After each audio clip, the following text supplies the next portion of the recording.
Hi, welcome back to Inspired by Terry.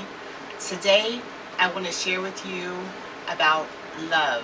We're going to be talking about love, but before we jump in, I want to just give you my new Gmail account. It's going to be trucker3164 at gmail.com. Again, that's trucker3164 at gmail.com. I want to talk today about love. Love is an amazing thing. Everyone loves to be in love, the feeling of love, the way it makes you feel, the way you feel special. And I just want everyone to know that Christ loves you so much.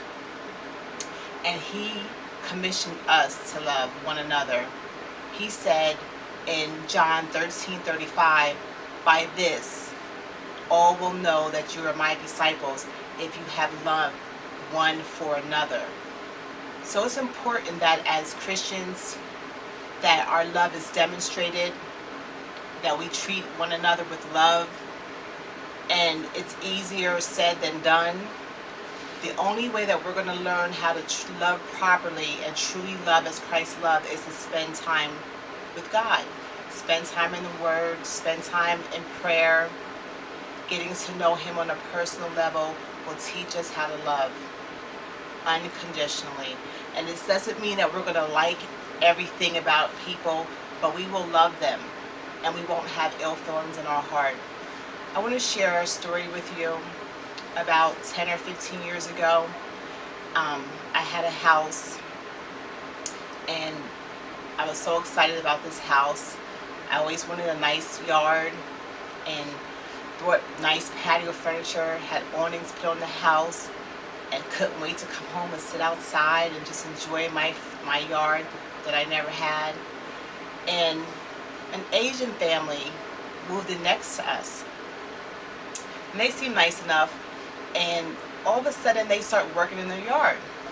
And I see sticks going up. Next thing you know, I see vines growing everywhere. And I'm like, what in the world is this lady doing? This looks like a jungle. And I wanted to come outside and sit and just see something really, really beautiful. And I see this jungle going up. So every time I would come home, I was so annoyed by her yard. And one day I'm sitting outside and she's out in her yard, and I said to her, "What are you doing? What are you doing out there?" And she said, in her, she didn't speak really clear English. She said, "I make a garden. I make a garden. I make vegetables for my family." And then she came and she sat down next to me, because the porch joined, our house is joined. The porch joined, but the yard, it went off separately into yards. So she came and she sat next to me and she says, "Back in my country, how the land was so go to them. Anything that they can build, or not build, anything that they could grow fruit or produce on, they were happy." And she told me that it was very important how they, the land meant so much to them, and how she cooks, and she cooks with her green peppers, and she cooks with her peppers, and she had all these herbs and things. And she asked me if I wanted. She's like, take, eat. And I took the green peppers and I took the different things that she gave me, and I took them in the house. And when I was in the kitchen, I said, "Oh God, forgive me for feeling ill about her yard that I thought was so ugly, or eyesore, because I wanted to look at something pretty." Because to her, she was doing what she knew to do naturally, was to make her living, or make her, not her living, make her vegetables for her family, and to provide for her family. And that's what she did from her, with her, from her country. That's what they did. They utilized the land that they live land.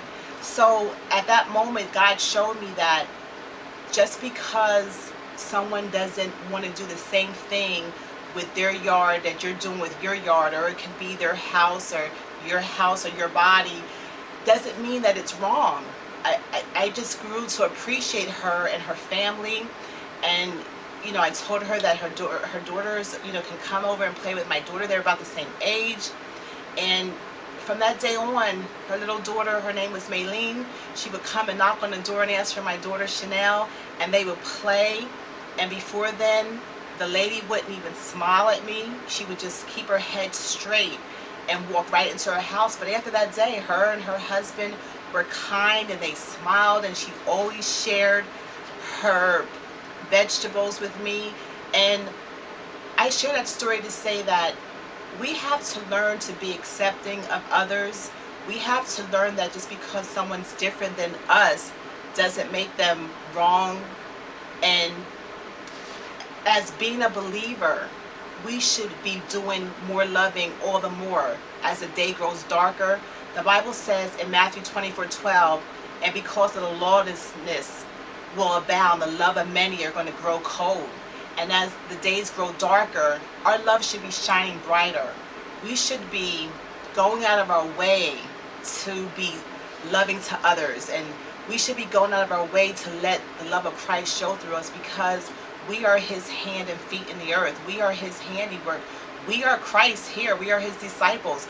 And we need to be kind. Hold the door for someone. If you're in a grocery store and someone's short a couple dollars, I got it, let me help you. Whenever the opportunity comes, and not that you have to help everyone that's in front of you, but when the opportunity presents itself and the Lord lays it on your heart, show forth the love. Show forth the love of Christ. And we go to church and sometimes people in the church walk right past you when they don't want to speak to you.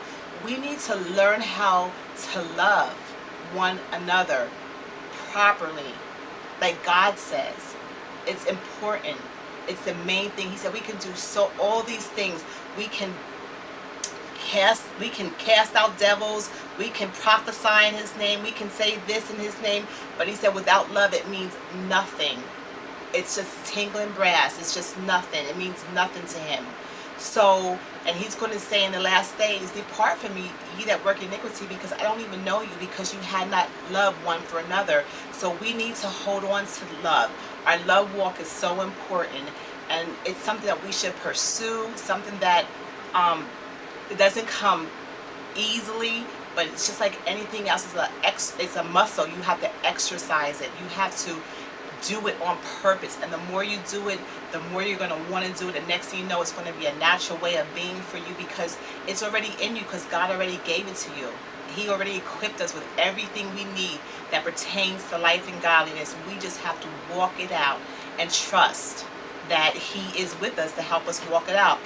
And also it says in Matthew 5:44, but I say unto you, love your enemies, bless those that curse you, do good to those who hate you, and pray for those who despitefully use you and persecute you. So we have to love our enemies. It's easy for us to love those who love us, but when our enemies do us wrong, we still got to turn a cheek and love them anyway. God, give me the strength to love this woman. And it just seems that God always puts us in unlikely places, or not unlikely, but in a difficult place. Or you'll be sitting by somebody at your job. A new person will come or something, and he'll sit you right there, and she might be the most unloving person, but God put you there to stretch you, to show you what's in you. You'll never know what's in you until you're put in a position to activate it and to make that thing work. And he'll teach you how day after day, if you would just crucify your flesh and die to self and say, God, you know what? It's not about me anymore. I always made it about me, but it's about you. Teach me how to walk this thing out the way that you want me to walk this thing out. Forgive me for what I made it about. I made it all about me and living offended. God said, take no offense. I always was offended. Oh, this person did this and this person did that. And God's like, no, take no offense. You have to die so that Christ can live in you. And I know that I have not arrived, but God is teaching me to die daily, to crucify this flesh, and to walk in the Spirit by praying, by trusting him, by keeping my mind on heavenly things. When thoughts come in my head, to pull them down. He's like, pull down every imagination and every high thing that would exalt itself against the knowledge of God, and think on the things that are pure, honest, and just. And it's like at first it's going to be like a little battle, but it's like you can do it. You have to condition your mind and say, I'm not going to think these ill thoughts. I'm going to think good thoughts, good things, and I'm going to walk in love. It's the best way. It's the excellent way. God said to strive for love. It's the highest way of living.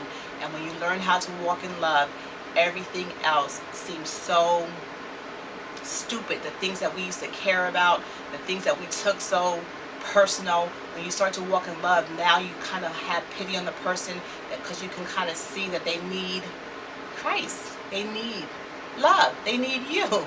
They need you. And you were created for this. You can do it. You're equipped to do it.